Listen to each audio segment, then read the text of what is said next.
What you think you know about angels is about to be turned upside down. Forget the images of creatures with harps and white wings. We're diving into a world where cherubs have 4 faces and fiery seraphim guard God's throne. This revelation isn't just surprising, it's practically unknown. And what if I told you that angels have more to do with celestial battles and divine protection than playing soothing tunes on clouds? Buckle up, because we're about to unveil secrets that will challenge everything you believed about the heavenly realm, promising to change your view of the spiritual world forever. Are you ready for the truth? Most people have a misconceived perception of celestial beings, at least according to the Bible. Today, we're going to focus on the celestial beings accurately described in the scriptures. But first, let's understand how the vast majority mistakenly visualizes these heavenly entities. Typically, when thinking of celestial beings, the image that comes to many minds is angels depicted as humanoid figures with large feathered wings, often displaying halos and sometimes carrying harps or trumpets. These figures, deeply rooted in the cultural and religious fabric, are generally presented as humanoid beings, adorned with broad feathered wings and radiant halos, and occasionally musical instruments like harps and trumpets. This portrayal has been strongly influenced by Renaissance art, literature, and later, popular culture. Historically, art and literature have played fundamental roles in shaping our understanding and perception of these celestial entities. From the paintings of Raphael and Belli to the verses of John Milton's Paradise Lost, angels have been humanized, making them both accessible and, at the same time, supernatural. This anthropomorphism reflects humanity's desire to comprehend the divine, to narrow the vast chasm between the mortal and the eternal. Moreover, movies, TV shows, and even Christmas imagery, especially in the West, have reinforced this representation, often diluting the deep spiritual meaning of these beings into mere decorative ideas or fantastical characters. Celestial beings are not cute or gentle creatures spending their days playing harps. They are beings of unimaginable power. They don't look like Cupid. They are true spiritual entities with real power. The fact that these celestial beings can stand in the presence of the Lord and behold His face reveals their power. We, in our mortal bodies and with all our sins, cannot stand before the Lord and see His face, for God's word tells us that no man has seen God and lived. Yet angels can see the Lord. Listen to how Angel Gabriel introduces himself in Luke 1:19. The angel answered, "I am Gabriel, who stands in the presence of God. I have been sent to speak to you and to bring you this good news." Gabriel stands in the presence of the Lord Himself. If we were to see the Lord's face in all His holiness and glory, our spirit would leave our body faster than we can blink. Angels. A single angel killed 185,000 Assyrian soldiers in one night. Angels, an angel shut the lions' mouths. Angels, an angel rolled away the stone from Jesus' tomb. Angels, an angel guided Philip to the Ethiopian eunuch for a divine appointment. Angels, an angel freed Peter from Herod's prison. These benevolent beings are sent by God as messengers, protectors, and guides for humanity. However, cherubim, under the broad umbrella of celestial entities, stand out from traditional angels in both function and appearance. They are not ordinary angels, nor even archangels. They are unique, a type of their own among celestial beings, distinct from isolated angels. The Bible gives us several detailed descriptions of cherubim that starkly contrast with the common perception of angels.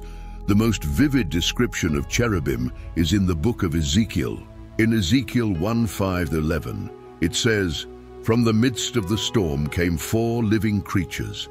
They looked like humans, but each had 4 faces and 4 wings. Their legs were straight, and the soles of their feet were like the sole of a calf's foot. and they sparkled like the color of burnished bronze. Under their wings, on their four sides, they had human hands. These four creatures had their faces and their wings arranged in such a way. Their wings touched one another. They did not turn when they moved. Each one went straight forward. As for the appearance of their faces, each had the face of a man in front. All four had the face of a lion on the right side, the face of an ox on the left side, and all four had the face of an eagle. And in Ezekiel 10:20-22, these are the living creatures I had seen beneath the God of Israel by the river Chebar, and I knew they were cherubim. Each had four faces and each four wings, and underneath their wings was the likeness of human hands. As for the likeness of their faces, they were the same faces whose appearance I had seen by the river Chebar. Each one moved straight ahead. These passages show us that cherubim are very different from the conventional image of angels. They are not gentle beings with feathered wings and halos, but rather powerful, multifaceted creatures with multiple faces and wings, a representation that challenges our understanding and makes us reflect on the diversity and power of the heavenly realm. In Ezekiel's vision, the cherubim are described as having multiple faces, that of a man, a lion, an ox, and an eagle. Here, in the presence of this celestial entity, we encounter one of the most fascinating aspects of the creature.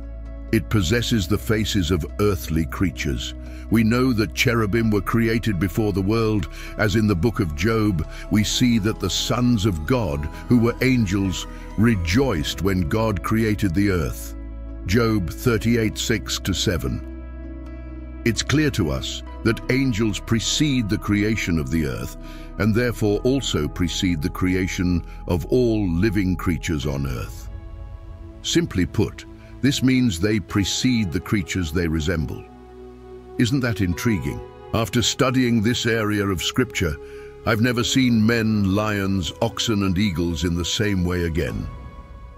This point might not be surprising to everyone, but when I understood that this celestial creature has these four faces and yet predates all these four creatures, I was utterly amazed. Thus we can agree that cherubim are unique creatures. They bear the appearance of earthly creatures that had not yet been created when the cherubim themselves were. That's why I describe these wonderful celestial creatures as the most mysterious, because they clearly have a connection to earth.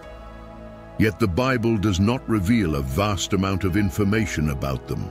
Imagine the vision of this extraordinary creature before your eyes, the cherubim, as described in the passages of Ezekiel, with four faces looking at you, the human, the lion, the ox, and the eagle, all unified in a single being. Its form is human-like yet celestial, adorned with four wings that seem to carry it effortlessly through the heavens. Straight legs and feet like polished bronze reveal a majestic presence, while under those mighty wings, human hands are revealed, merging the divine and terrestrial in an unimaginable way. Can you imagine the mix of emotions flooding you as you see this celestial being? Fear and awe intertwine as you find yourself at once terrified and moved by its presence. The realization of being before a creature of such divine significance humbles your soul, for the cherubim are not ordinary beings. They guard the very presence of the Almighty. Cherubim are a specific type of celestial beings mentioned in the Bible, often associated with angels and considered a high order of angels. However, it's important to note that cherubim and angels are not necessarily interchangeable terms, as not all angels are described as cherubim in the Bible. Cherubim are tasked with guarding the presence of God and serving in celestial worship, being closely associated with the throne of God. On the other hand, angels, in a more general sense, refer to spiritual beings that serve as God's messengers and carry out various tasks according to God's will. The term angel is more broadly used to describe different ranks and functions of celestial beings, including messengers, protectors, and guides. Some angels are named in the Bible, like Michael and Gabriel, and have specific roles in certain biblical events. So while cherubim can be considered a specific type of angel, not all angels are necessarily cherubim. Cherubim have unique characteristics and roles that distinguish them from other angelic beings mentioned in the Bible.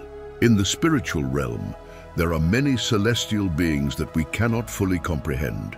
We know some of them, like the Seraphim, burning creatures that stand in the presence of God and shine with holiness. There are also archangels, powerful messengers of God who bring important messages to us. In the book of Revelation, we see majestic horses in the sky, with one carrying a triumphant rider on a white horse, representing victory and justice. Can you imagine how incredible that vision would be? These celestial beings are incredibly beautiful and powerful. But let's reflect for a moment. While the Bible tells us about some celestial beings, there is so much we don't know about the spiritual realm. Have you ever wondered about other celestial beings that the Bible doesn't mention? Can you imagine the incredible things we will see in heaven? Isaiah 6:1-7 gives us a vision of divine majesty and holiness, where seraphim incessantly worship, proclaiming God's holiness, a testament to his glory that fills the whole earth. Isaiah's vision and his interaction with a seraphim who purifies his lips with a live coal reveals the depth of divine mercy and the transformation that comes from encountering the sacred. The nature and essence of seraphim offer us a profound glimpse into the heavenly realm, revealing aspects of God's character and his interaction with humanity. The term seraphim literally translates to burning or blazing, not only representing their radiant appearance but also symbolizing the passion and intensity of their worship. This fervent zeal for worship is the manifestation of the pure heart's response to the unmatched holiness and majesty of the Almighty.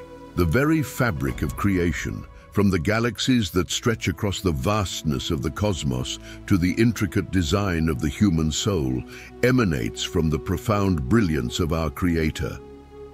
It is only fitting, then, that every angel, every celestial being, every corner of the universe, every atom and molecule resounds with songs of worship to the one who spoke them into existence.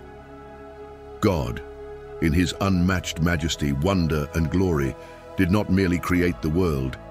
He breathed life, purpose, and wonder into it. Such a magnificent creator demands our deepest reverence and unceasing worship. And here we see that, in the heavenly assembly, countless beings recognize and respond to this divine mandate. God deserves to be worshipped. He is worthy of worship. Among this celestial throng of beings we have never seen, the Seraphims stand out not just as spectators, but as active participants in this eternal symphony of praise. These luminous beings, with their burning essence, exemplify fervent and pure worship. Their very name, denoting fiery passion, signals the intensity of their devotion. It's as though they were forged from the very flames of worship, embodying a love so deep and pure it can only be described as burning.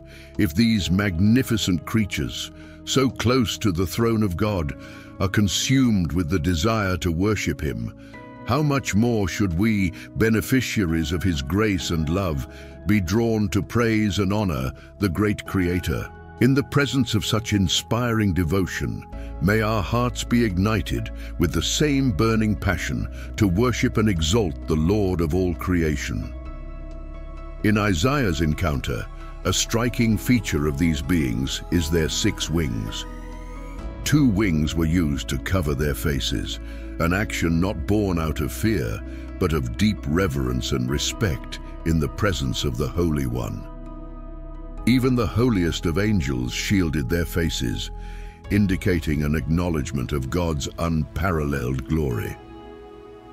Another pair of wings was employed to cover their feet. In biblical times, feet were often considered the most contaminated part of the body, as they were continuously in contact with the ground and the dust of the earth. The act of the seraphim covering their feet can be seen as a symbolic gesture of humility, denoting the desire to present nothing tainted before the Lord. The remaining wings served a functional purpose: flight. This denotes not just the ability to move, but readiness.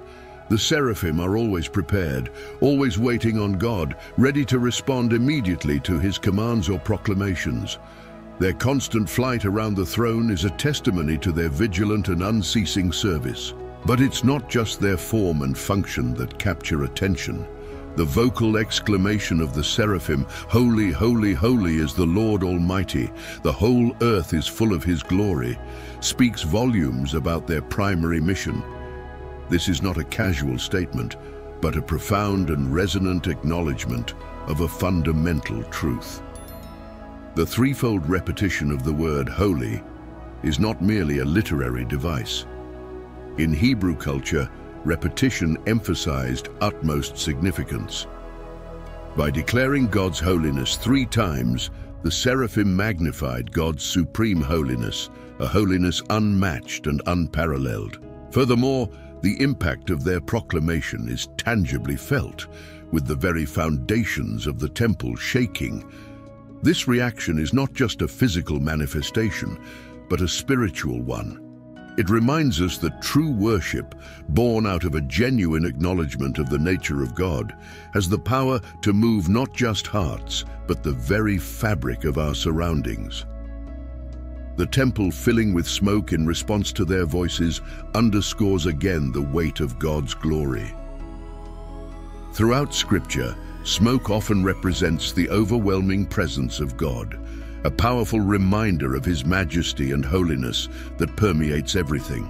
Just as it was with the Israelites at Mount Sinai, here too the smoke symbolizes a palpable divine presence, a testimony of God's active interaction with His creation. Continuous worship is the essence of the seraphim. Their entire existence revolves around recognizing, revering, and proclaiming the majesty of God. Through them, we gain insight into the heart of true worship. It's not about rituals or routines, but rather a genuine and passionate response to the God of all creation. As we delve deeper into the attributes and roles of the seraphim, we are led to reflect on our own responses to God. The holiness of God and the seraphim's primary purpose of worshipping and declaring the greatness of God prompt us to question: what can we, as humans, learn from these celestial beings about our own relationship with the Creator? A fundamental lesson the seraphim teach us is the essence of true worship. Their worship isn't a periodic activity. It's easy to confine worship to specific moments, places, or events. However, observing the seraphim, we are reminded that worshipping is not just an act, but an attitude of the heart, a continuous acknowledgement of God's sovereignty in every moment of our existence. Furthermore, the humility of the seraphim, despite their grandeur and closeness to God, challenges our human tendencies. We often seek recognition or desire to elevate our status, but these celestial beings, in all their splendor, exemplify the ultimate humility before divine majesty. They serve as a reminder that true greatness lies in recognizing our place before God and serving Him with a humble heart. The act of purification by the seraphim, as seen in Isaiah's experience, is also a profound reflection of God's grace. Just as a seraph purified Isaiah's lips to prepare him for prophetic ministry, God, in His mercy, purifies and prepares us for our unique callings. The seraphim become instruments of God's sanctifying power, demonstrating that when God calls, He also equips and refines. The fiery appearance of the seraphim, resonating with their name, also carries symbolic overtones for the faithful. Fire in the Bible often represents purification and transformation. For believers, this serves as an allegory of the transformative power of God's presence in our lives. As we draw closer to God, we embark on a process of sanctification, during which the impurities of our lives are cleansed, shaping us increasingly into the likeness of Christ. A striking analogy we can draw is with the Seraphim's ceaseless proclamation of God's holiness. Holiness, by its very nature, stands apart from the common or ordinary. When something is described as holy, it implies an intrinsic uniqueness, a distinction that elevates it above everything else. The Seraphim, by crying, "Holy, holy, holy," are not just recognizing God's uniqueness, but are emphasizing a divine attribute that permeates his entire being and all his actions, his transcendental holiness. The Bible highlights God's love, mercy, justice, among other attributes, but none can be fully understood or appreciated without first grasping God's holiness. His love is a holy love, not a fickle or changeable affection. His justice is rooted in his holiness, ensuring it is never arbitrary, but always right and pure. Every facet of God's character, every action he undertakes, is deeply intertwined with his holiness. This is the foundation upon which all other attributes rest. The Seraphim, who are in the immediate presence of God, understand this deeply. Their declaration is a stark reminder that our perception of God must always start with his holiness. It shapes how we approach him, how we worship him, and how we live in response to him. The Bible tells us, "Be holy, for I am holy." 1 Peter 1:16. This call is not just for moral purity, but to dedicate ourselves to God's purposes, aligning our lives with his character and seeking to reflect his image in the world. God's holiness serves as a beacon that illuminates the darkness of our world and the shadows within our own hearts. It reveals areas in our lives that are inconsistent with his character, driving us toward repentance and transformation. Furthermore, as we internalize the importance of God's holiness, it changes how we view sin. Sin is not just the breaking of a rule. It's an affront to the very nature of a holy God. As the Seraphim demonstrate, understanding God's holiness produces a profound sense of reverence and awe. It redefines our understanding of worship, which becomes less about routine and more about a sincere response to a God whose essence is incomparable and unmatched. This leads us from passive observance to active worship, aligning our hearts and minds with the rhythms of heaven. To know God is to know his holiness. As we draw closer to the scriptures, pray, partake in worship, and live out our day-to-day lives, may the cry of the Seraphim echo in our souls, drawing us nearer to the heart of a holy God and reshaping our lives in the light of his profound holiness.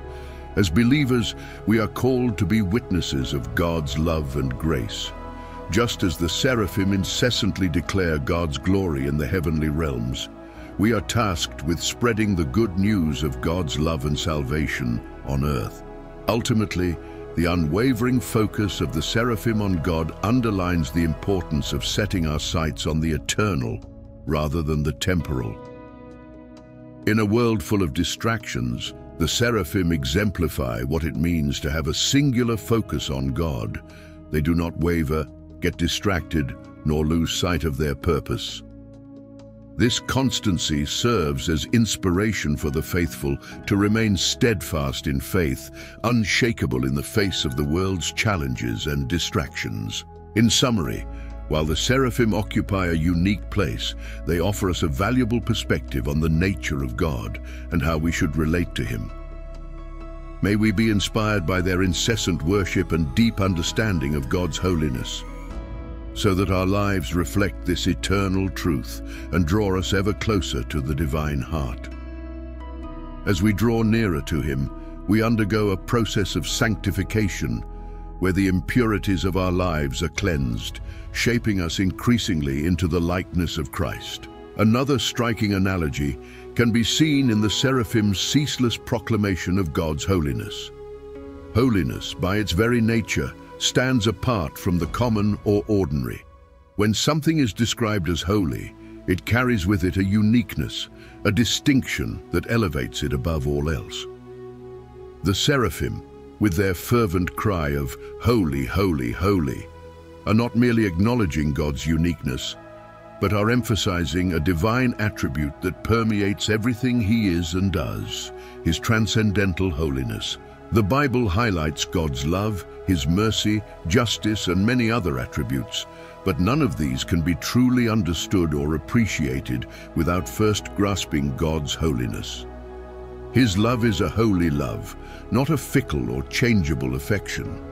His justice is rooted in His holiness, ensuring it is never arbitrary, but always right and pure.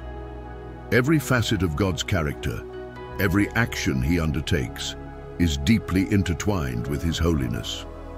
This is the foundation upon which all other attributes stand. The seraphim, those in the immediate presence of God, understand this profoundly. Their declaration is a stark reminder that our perception of God must always begin with His holiness.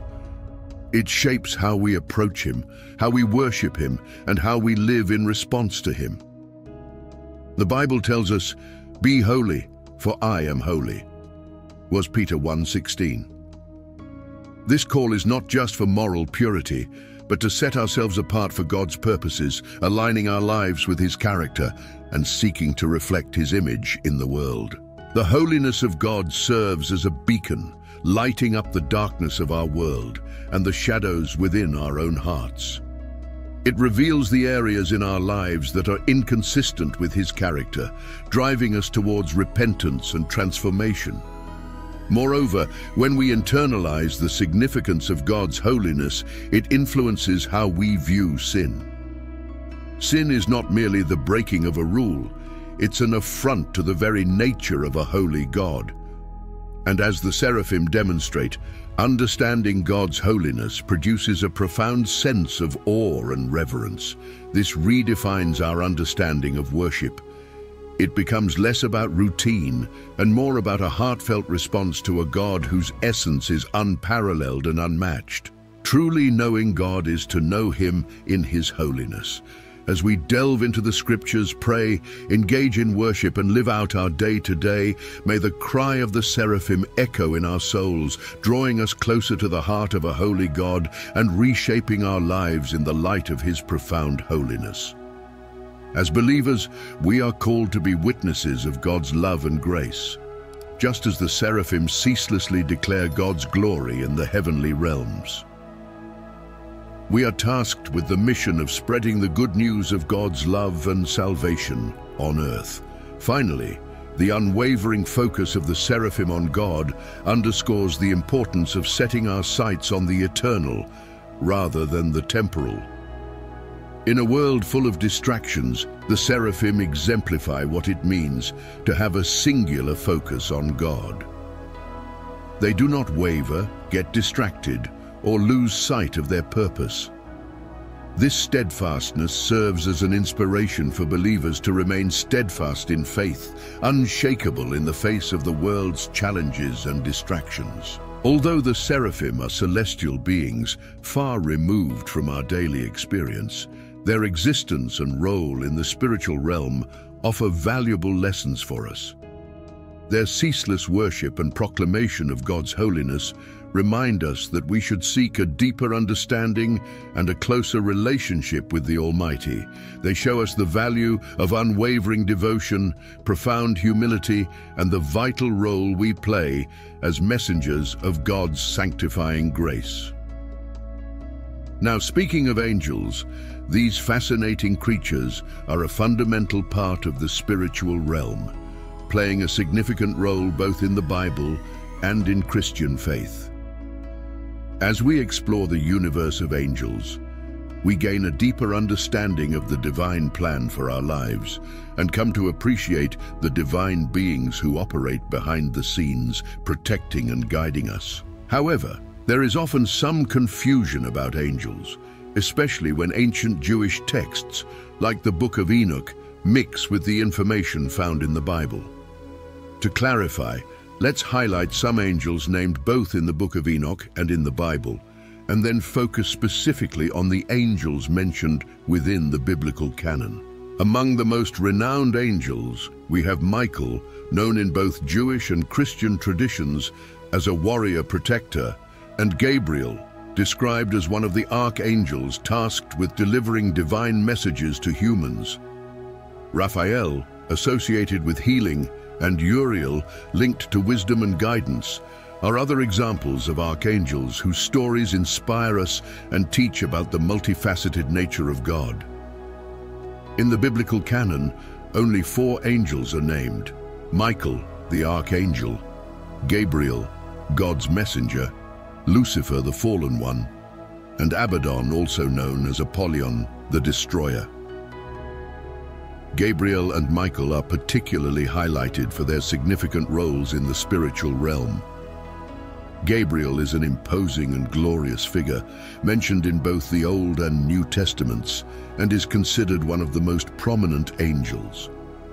His presence is a reminder of God's power and majesty, operating through heavenly messengers to fulfill his divine plan. In some Christian circles, Gabriel is seen as an archangel, though the Bible never explicitly mentions him in this way. The first time Gabriel appears in the Bible is in the book of Daniel in the Old Testament. At that time, Daniel was living in Babylon, where the Jews were exiled. In the 8th chapter of Daniel, he has a vision of a ram with 2 horns and a goat with a single horn, but doesn't understand the vision's meaning and prays for an explanation. In response to Daniel's prayer, Gabriel appears and provides him with the interpretation of the vision. Gabriel explains that the ram with 2 horns represents the kings of Media and Persia, while the goat with a single horn represents the king of Greece. Gabriel goes on to describe how the king of Greece will rise to power and conquer the Persian Empire. This encounter with Gabriel highlights his role as God's messenger, tasked with delivering important messages to his people. Gabriel's appearance to Daniel underlines the importance of the vision and its significance for the future of the Israelites, demonstrating that Gabriel is a wonderful and majestic creature. Throughout the Bible, Gabriel is associated with delivering divine messages to God's people, setting the tone for his significant role in the spiritual realm. Gabriel makes another significant appearance in the book of Daniel, specifically in chapter 9, in response to a prayer made by Daniel. During this encounter, Gabriel provided Daniel with insights and understanding, also referring to the Anointed One, a term used for the Messiah.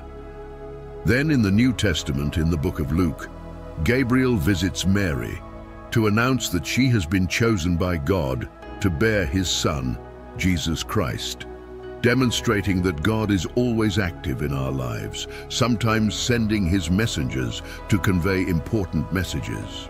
History teaches us that we should be open and receptive to God's messages, even if they challenge our understanding or expectations. God cares for his people and is attentive to us, not being a distant God, but one who is concerned and involved in the lives of his people. Gabriel, by referring to Daniel, Zechariah, and Mary by name, shows us that God knows each of us intimately. Reflecting on Gabriel's appearances, we are reminded of God's closeness and his direct intervention in our lives, bringing messages of hope, guidance, and revelation of his divine plans. May we welcome these stories as reminders of God's constant love and care for us, inspiring us to live with faith and openness to the divine. What you need to know is that he knows where you are in life. Never forget that. And Gabriel's ministry reveals this wonderful truth to us. In Daniel 10:13, the archangel Michael is described as one of the chief princes. This phrase suggests that if Michael is one of the chief princes, there are other chief princes about whom the Bible has remained silent. It's a plausible conclusion. Unlike other angels, whose identities are hidden in the Old and New Testament, Michael's name is mentioned almost everywhere he appears in the Bible. The book of Revelation depicts Michael as a warrior angel. He led the war against Satan and his angels in heaven, and won the battle against them. Revelation 12:7-9 says, "And there was war in heaven. Michael and his angels fought against the dragon. The dragon and his angels fought back, but they were defeated, and there was no longer any place for them in heaven. And the great dragon was thrown down, that ancient serpent who is called the devil and Satan, the deceiver of the whole world. He was thrown down to the earth, and his angels were thrown down with him." Whenever Michael is mentioned in the Bible, he is fighting, battling, or facing off against evil spirits and principalities. He defends the things of God and God's people. This is seen very importantly in the book of Daniel. In the books of the Bible, both Michael and Gabriel are mentioned, but only in Daniel are both cited. Daniel 10:7-13 describes a deep vision that Daniel had, where he was the only one to see it, while those with him did not see, but were overcome with great fear and hid themselves. Daniel was left alone and saw this great vision, losing all his strength. But then a hand touched him, lifting him up. The angel said to him, "O Daniel, man greatly loved, understand the words that I speak to you and stand upright. For now I have been sent to you." And when he had spoken this word, Daniel, trembling, stood up. The angel continued, explaining that from the first day that Daniel set his heart to understand and humble himself before God, his prayers were heard. But the prince of the kingdom of Persia withstood him for 21 days, until Michael, one of the chief princes, came to help him. This reveals that angels have different ranks and roles. The passage suggests that there are powerful spiritual beings representing nations, like the prince of the kingdom of Persia, indicating that there are spiritual beings who have authority or dominion, which aligns with the New Testament idea that angelic ranks are organized and have a hierarchy. This confrontation between spiritual beings reveals that our world is influenced by spiritual battles that occur in dimensions we do not see. Michael in particular has a direct connection to the nation of Israel and will play a prominent role in the end times, protecting Israel during the Great Tribulation. He is more than a warrior. He has the special task of protecting Israel, proving to be a leader among the angels, leading them in battles against evil. Despite Michael's grandeur and heroism, it's crucial to remember that he is a creation of God, a created being, and should not be worshipped. He is an example of the power and organization of the spiritual realm, but like all creatures, he serves a purpose determined by God. This narrative gives us a glimpse into the complexities of the spiritual world and the ongoing battles that have direct implications on our physical world and human history. Understanding the role of angels like Michael and Gabriel helps us appreciate the depth of divine intervention in human history and the constant struggle between good and evil. He is not equal to God. Therefore, he should not be worshipped. Whenever people attempt to bow down and worship angels in the Bible, they are prohibited by them. Angels are serving spirits. Sometimes we don't even realize what God is doing for us. In Psalm 91, 1-9, it is said that whoever dwells in the shelter of the Most High will rest in the shadow of the Almighty. We declare about the Lord that He is our refuge and our fortress, our God in whom we trust. He will surely deliver us from the fowler's snare and from the deadly pestilence. He will cover us with His feathers, and under His wings we will find refuge. His faithfulness will be our protective shield.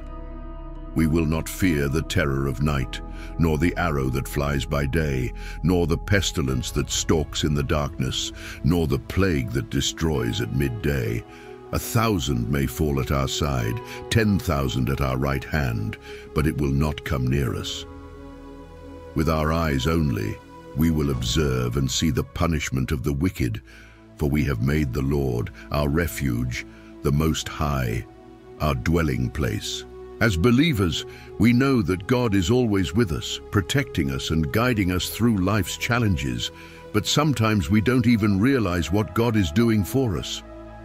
We might be going through a tough situation or facing a dangerous circumstance and still come out unscathed without realizing that it was God who protected us. Today, I want to talk to you about God's protection. The Bible tells us that God is our refuge and strength, an ever-present help in trouble. When we trust in Him, we can be sure that He will protect us and keep us safe from all harm. Psalm 91:11-12 assures us that He will command His angels concerning us to guard us in all our ways. They will lift us up in their hands so that we will not strike our foot against a stone. But sometimes we don't even realize that God is protecting us. It could be that we're driving and don't realize that we narrowly avoided a serious accident, or maybe we're coming home from work without realizing that we were protected from a potential attack. We might be going through a tough situation without realizing that God was working behind the scenes to protect us and guide us. That's why it's important to trust in God's protection even when we don't see it. We might not understand why certain things happen or why we go through certain trials, but we can be confident that God is always working for our good, even when we don't realize it.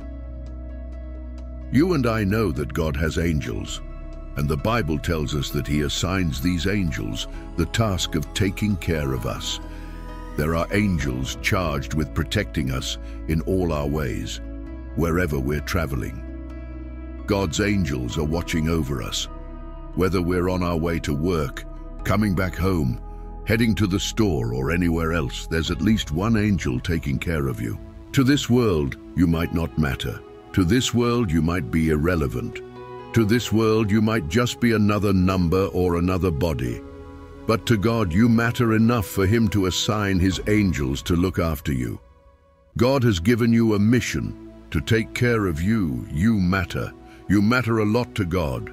Sometimes we don't even realize what God is doing for us.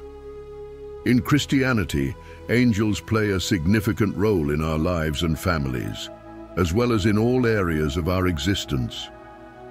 As you listen to me now, it's quite possible that at least one angel is present in your home. Isn't that wonderful? Psalm 91:11-12 reminds us that God will command His angels concerning us to guard us in all our ways. They will lift us up in their hands so that we will not strike our foot against a stone. Often, we underestimate the angels mentioned in this part of the Bible and don't think about the work they do to keep us safe. We should truly thank God for sending angels to protect us. The President has the Secret Service protecting him, the best humans taking care of him. But you, on the other hand, have secret angels looking out for you, watching your back. There are times when God sent angels for special missions.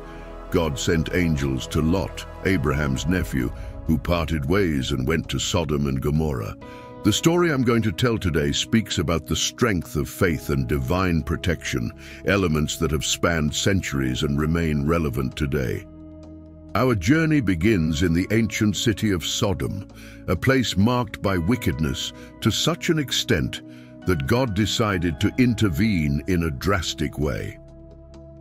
But even in this scenario of judgment, mercy was present through the figure of Lot and his family. One night, two angels visited Sodom and found Lot sitting at the city gate. Upon seeing them, Lot welcomed them with great respect and hospitality, unaware of how crucial this encounter would be. These heavenly messengers had a mission: to lead Lot and his family out of the city before its destruction. The biblical narrative, specifically in Genesis 19, reveals the urgency and divine mercy in saving Lot and his family from the impending catastrophe. This account makes us reflect on how often we are protected from dangers without even realizing it. Just as the angels guided Lot, it is believed that there are angels around us, protecting us and interceding on our behalf. In everyday life, we may not see angels ascending and descending on a heavenly ladder like Jacob did, but the message is clear. We are under the constant watch of divine forces. Jesus in Matthew 18:10 reminds us of the importance of not underestimating the smallest among us, for their angels have direct access to the presence of God. This reinforces the idea that each of us has special protection, a guard that accompanies us and keeps us from all evil.